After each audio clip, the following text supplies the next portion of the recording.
Bonjour et bienvenue à cette vidéo où on va parler de l'accélérateur linéaire de particules. Dans cette vidéo, on va explorer plusieurs cas, du plus simple au légèrement plus compliqué, mais rien d'insurmontable. À la fin, vous aurez un petit exo pour voir si vous avez bien compris. Commençons tout de suite par l'exemple le plus basique. On accélère une particule chargée et on doit calculer sa vitesse quand elle ressort de l'accélérateur. On va avoir une charge négative, ici un électron de charge Q égale moins E, E étant la charge élémentaire, qui entre dans la région entre deux plaques chargées avec une vitesse initiale V0 perpendiculaire aux plaques. La plaque de gauche est négative, la plaque de droite est positive, et donc le champ électrique, ici uniforme, qui va toujours du plus vers le moins, sera vers la gauche. La force électrique Fe égale QE, quant à elle, sera vers la droite, car la charge Q est négative. Fe a donc la même orientation que la vitesse initiale. La force va donc accélérer la charge. Le poids ne semble pas avoir d'influence car il est trop faible. On le néglige. Ici, on pourrait appliquer la fameuse deuxième loi de Newton, F égale ma. Et ça pourrait marcher, mais il y a beaucoup plus rapide. Le théorème de l'énergie cinétique, qui nous dit que la variation de l'énergie cinétique, delta EC, est égale au travail de la somme des forces. Ici, le travail de la force électrique. Mais pourquoi donc?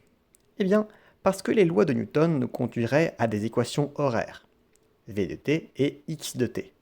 Alors qu'ici, on s'en fiche du temps, on veut juste connaître la vitesse finale. Mais donc, la variation de l'énergie cinétique est égale à l'énergie cinétique finale, EC, moins l'énergie cinétique initiale, EC0, ce qui est égal à 1 demi mv carré moins 1 demi mv0 carré. Maintenant, le membre de droite. Le travail d'une force constante, parallèle au mouvement, est égal à plus ou moins la force fois la distance. Ça dépend si la force accélère le corps, dans ce cas le travail est positif, ou si elle décélère le corps. Dans ce cas, le travail est négatif. Ici, on accélère, donc c'est plus.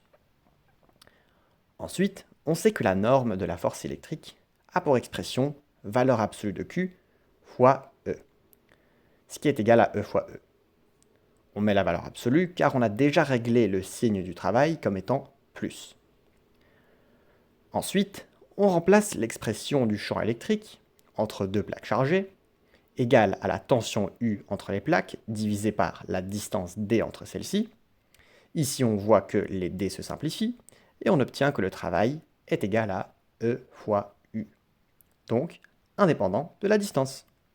Reste à isoler V, on met le 1 demi mv0 carré de l'autre côté, on multiplie par 2 et on divise par m et on obtient V égale racine carrée de 2EU sur m plus V0 carré. Et si la vitesse initiale est nulle ou négligeable, on a V égale racine carrée de 2EU sur m. Ok. Et maintenant, si au lieu d'un accélérateur linéaire, on avait un décélérateur linéaire? Pour répondre à cette question, on peut soit inverser la polarité des plaques, soit changer le signe de notre charge. C'est-à-dire, il suffit qu'on ait un proton et non un électron, ces deux ayant la même charge élémentaire, E égale 1,6 fois 10 exposant moins 19 coulombs, sauf que celle de l'électron est négative. On a toujours une vitesse initiale vers la droite et un champ électrique vers la gauche, mais ce qui change, c'est que la charge étant positive, la force électrique sera vers la gauche. Elle opposera donc le mouvement du proton. La vitesse finale sera donc inférieure à V0, enfin, supposant qu'elle arrive à traverser l'espace interarmature. La méthode est la même, on applique le théorème de l'énergie cinétique, delta EC égale 1 demi mv carré moins 1 demi mv0 carré, égale travail de Fe. La seule chose qui change, c'est que le travail sera négatif, donc moins F fois 2, fois D, car la force oppose le mouvement. Ensuite, on remplace Fe par E fois E, comme avant, E égale U sur D, comme avant, et les D se simplifient comme avant. Reste à isoler et on obtient cette expression. La même qu'avant, mais ici on a un moins au lieu d'un plus. Évidemment, ici on a supposé que le proton arrive à traverser, ce qui n'est pas forcément le cas. C'est montré par la formule. En effet, si V0 est inférieur à 2EU sur M, alors on a la racine d'un truc négatif. Et ça, ce n'est pas possible.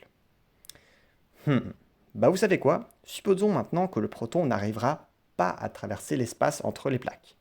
Donc, qu'il existe une distance xf, f pour finale, de la plaque de gauche, où le proton a tellement perdu de vitesse qu'il n'en a plus du tout. Sinon, on garde le même setup. Le théorème de l'énergie cinétique devient alors 0 moins 1 demi mv0 égale W de Fe, vu que l'énergie cinétique finale est nulle. Le travail sera toujours négatif, puisqu'on décélère, mais la distance parcourue est x, et non d. Donc W égale moins Fe fois x. Toujours la même, Fe égale E fois E égale EUX sur D. Et ici, évidemment, on n'a pas de D qui se simplifie. Reste à isoler XF. Les moins se simplifient, on multiplie par D et on divise par EU, et on obtient XF égale MV0 D sur 2EU. Mais alors, dernier truc. Pour voir si vous avez bien compris, à vous de jouer. Calculez la vitesse en fonction d'une position X quelconque dans l'accélérateur et le décélérateur. Je mettrai la réponse dans les 10 dernières secondes de la vidéo. Et sinon, voilà, c'est tout pour aujourd'hui. Merci d'avoir regardé cette vidéo.